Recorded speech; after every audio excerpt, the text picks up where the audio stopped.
Jason Biddle wins the King of Champions. The last one's done in his Cuban. He does the job that he needs to do and get that fight on the exit. Absolutely brilliant. We just witnessed the greatest moment in world history as an esport. It was absolutely incredible. Overcome the biggest team to win the Intel Extreme Mountain.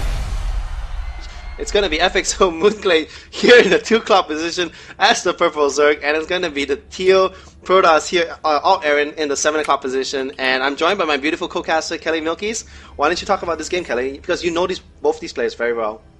Okay, Zanaga Kevin, it's a Protoss versus Zerg game this round, and I have casted around 10 games of this for the past few days. It's really good. IEM Grand Finals, I'm really pumped for this because the winner of this game gets to play the winner of the Taiwan and China qualifiers.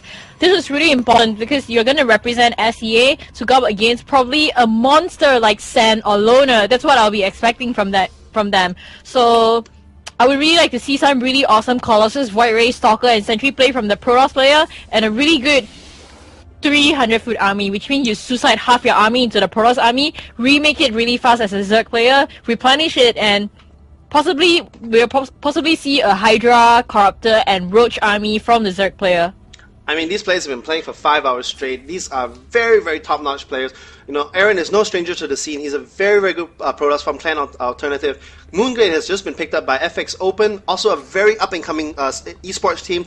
Make sure you look out for him. And actually, this is actually a prelude to Korea, because once this is C's biggest step into esports currently, and I can't wait for this match because both these players are very accomplished, and as you said, the winner goes for the potential to go to Europe. Germany, I think, to IEM Finals. So whoever that wins this is gonna play the IEM Grand Finals player. I think it's going to play Demuslim, because Demuslim is going to play in the IEM Europe Finals later on. Ooh, interesting. Alright, so we are going to see aLtAaron actually going to get very, very standard. It's going to be a question of, is he going to get the Cyber Core? Yes, he is going to get the Cyber Core. GLaDe might actually want to block it. He is going to block it. Yeah. And he actually got the first, did he manage to get, yes, he got the first hit off the drone, so he's going to win that drone-on-drone battle. And he does finally get that Cybernetics Core. Just winning that small battle, able to get off you know, maybe waste 20 to 30 minerals. It's not a big deal, but it is costing Aaron APM. And over here, GLaDe is going to be super safe. He's actually not getting speed, so he got the geyser, but he's going to. I mean, what do you think about this? He got the speed. Oh, he got speed and the stop. Okay. Yeah, he's getting speed now. So he's getting speed. What he can do is something really simple. He can go for an all-in 2-rack speedling build, which I see him do sometimes against Protoss player, but he has to be confident of that. He's gonna put down the second hatchery down on his Natra. We're probably gonna see Aaron go for a 3-gate fast expand, possibly. Possibly, but the thing is he's gotten double gas early, so yes, and he's immediately harvesting from it. I would not be surprised to see him throw down 5 or 6 sentries, just like we saw other Protoss doing in the past few games, and then make a very safe push up. Because once you get a few cannons and you're able to force field you get a few cannons here around your Nexus, and then you get a few key force fields, you're going to be able to do a lot of damage to the speedlings, and it's not going to be very cost effective for the Zerg. And there we go. We do see 3 gates. He's chrono boosting out the warp gate technology. You see that he used the mineral trick. But I think, let me look at his camera. Did he manage to see that? He sees a 3 gate, so he's gonna be ready for it by either pumping out a lot of speedlings or a couple of spike crawlers. Very, very naughty. I see what the drone did there.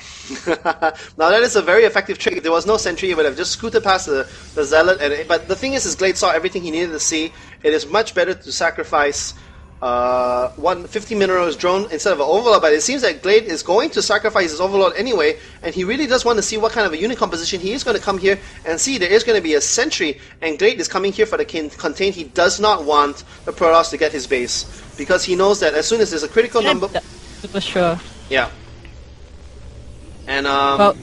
I mean, GLaDe is going to feel super safe. He is going to get 7 more drones thrown on a Spine Crawler, and right now GLaDe is in firm control of this game. It's really up to Aaron's decision, really, on how is he going to move from this. He's going to research hallucination, so he's going to hallucinate probably a Phoenix out to scout anything that GLaDe has. But he's going to go for an expand again. He's going for a 3-gate fast expand. I think we have seen him do this pretty often. It's a standard build. He feels safe to do this against a Zerg player. So GLaDe has to really find a way to intercept. His arm Glade has to find a way to intercept his army if he decides to be aggressive, but now Aaron's gonna be super passive. I'm gonna go for an expand, and he has, let me see, he has 6 sentries, so I think he's gonna be able to defend this quite well. But Glade has decided to go for a Roach Warren. He dropped a Roach Warren. What do you think about that? I think this is going to be very effective. Looking at the harvester count, they are pretty much even. No, actually, Glade is ahead by 5 harvesters. He's making 14 Zerglings though, so he's going to use these Zerglings just to harass. And what you want to do is, when you make a lot of Zerglings, the Protoss is going to make a lot of Zealots to counter the Zerglings, which is perfect because you're going to follow it up with a lot of Roaches, especially +1 Roaches, tear through Zealots really, really quickly. And in early game, Roaches are also really strong as defense. So I think Glade, both of these players are playing very, very safe. They both know they're very, very strong, and they're just being so careful right now. I mean, this is definitely going to be a very, very long game, and right now, even researching hallucination just to get that scouting done, because otherwise he would have to get an observer out that will cost a Robo Bay plus the Gasworld observer. So since he has the sentries anyway, why not hallucinate? I mean, this is brilliant play. He's gonna move his Phoenix in right now, and probably gonna do a really good score, but Glade is gonna take the Go expansion like you said. He's gonna break down the back rock, so he has 2 choices for expansion. He can expand to the second mineral line, or he can go for the Go expansion. The thing about choosing to go for the Go extension is you have to be prepared for super aggression, like 5 gate pushes from the Protoss player. You need to have enough Hydras for that, because as you know, the sentry is gonna block everything, and the only thing that can reach the army behind the force fields are +1 Hydras. Yep. The question really is what kind of army composition is he gonna go for? He actually is going to go for a very Hawk-like build that we saw. He is going to get enough gateways just to get enough sentries and stalkers. Then he's going to get the Robo Bay and pump out a lot of pump out a lot of Colossus, and just make this push. He's getting 4 gas, so he's going to have the gas to support Colossus tech in a second. But the only thing that I would really like Aaron to do is get upgrades. Look at the upgrades that Glade is getting. He's getting Missiles 1, he's getting Burrow, he's getting Roach Speed, so he's going to be prepared for the sentry push. And it's too close to call right now. I would give the economic advantage to Glade, but in terms of the build order that Aaron is going, I think the build order is stronger by Aaron. Yeah, I mean, I would say that Protoss now, after maybe a 15-minute gap, it's gonna be really hard to beat with a Zerg army. We're gonna see how Glade is gonna, prove that he's gonna be worthy to go to actually Korea to represent SEA in GSL by seeing how he fights a 200-foot Robo army, because we do see Robotics Bay being dropped right now, so there's definitely going to be early Colossus action from this Protoss player here, from aLtAaron. You can see he's wanting to take down the Go Rocks at this moment, and there's a Burrow Baning there. Burrow Zergling there, so he's not gonna be able to put down the Nexus, and he's gonna be frustrated by that. He's like, okay, there is something borrowed under my pile of rocks here. Just something more I have to do. I have to build an observer before my Colossus. No, I never understood that. Like, sir, yeah, we like to build a 500-ton building, but we can't. Why not? There's a 30-pound dog under the ground, and we can't build. So, I don't know. StarCraft physics, not real physics actually. But very interesting. He's going to keep his links borrowed, and this Zergling is going to see everything. He's going to see the Colossus tech. He's going to come over here, and he's going to even hop in the main base. This is a hero Zergling, and he sees everything. And right now, Aaron is saying, yeah, that'll be hilarious if he borrows this Zergling. And yeah, I mean, right now he sees everything, and it's really going to come up to Aaron to see whether he's going to choose the turtle or not. He's coming out with a Spire, so he's gonna be ready for the Colossus is getting pumped up. Okay, I want to make my $5 back for chicken rice. Corruptors or Mutas? $5, double or nothing. Corruptors. Okay, I got Mutas. Now, because I was telling him, Stalkers do bonus damage versus armor. He sees all these speedlings that are borrowed in the Zanaga Tower, and speedlings there.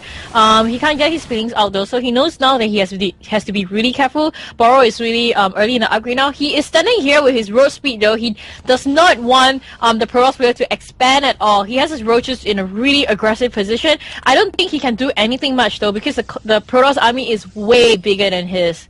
Yeah, we're looking at a 3,500 army versus just 2,000.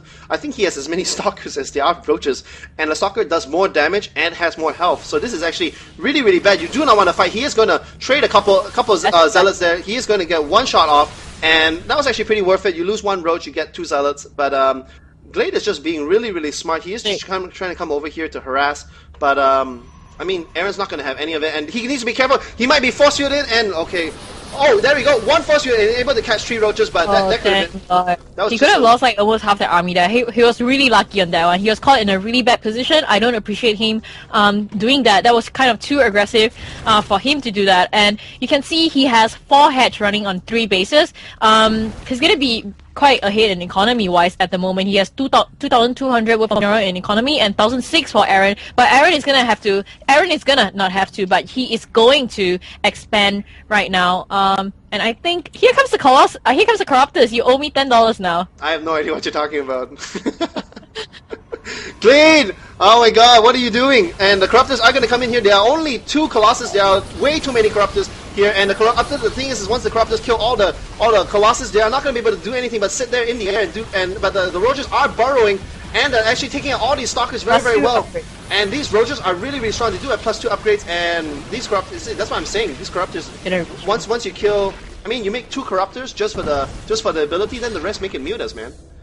Yeah, now he's gonna mass Roaches because he has +2 upgrade. As I have told you before, as a Zerg player, he's gonna come in with a push. So I'm not sure why Aaron is doing this. It's kind of too risky to do that because he only has 1 Colossus and he doesn't have that much sentries with enough energy to get into a good fight. So I think he's taking too big of a risk. He's gonna have to back off in case Glade comes with reinforcements, which he's doing right now. He's gonna try to block the Roach push here, and he has to protect his goal. He has to protect his goal here, and he's gonna warp in more Stalkers to try to take down the Roaches. And the Roaches are trying to eat away at the Stalker, but he does have +2 upgrade, and the Stalkers do not have any upgrade at all. He has to be really careful on what he's doing right now. The Corruptors are in a super aggressive position and eating away at the Colossus, and I think Aaron's gonna be in a little bit of trouble because he's gonna lose his Nexus that just came out on the go. Oh god, he's gonna lose his goal expansion. Oh dear. I mean, this game was over. Basically what Glade saw was like, okay, you have a certain amount of army.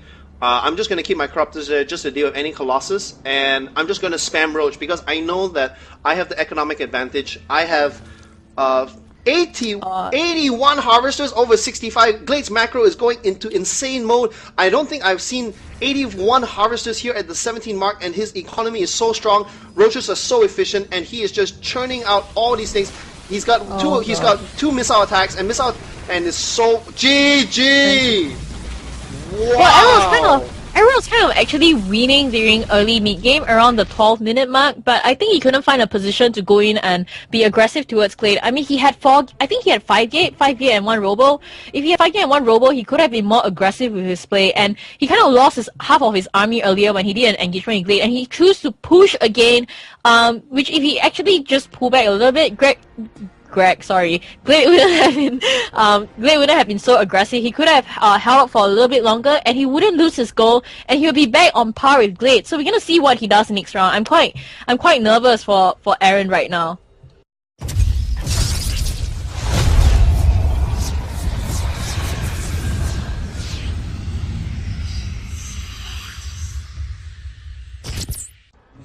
Guess who I am? I'm Huck. No, you need a pillow. Huck is back. Take that piglet pillow and hug it in front of your chest. Then you'll be a Huck.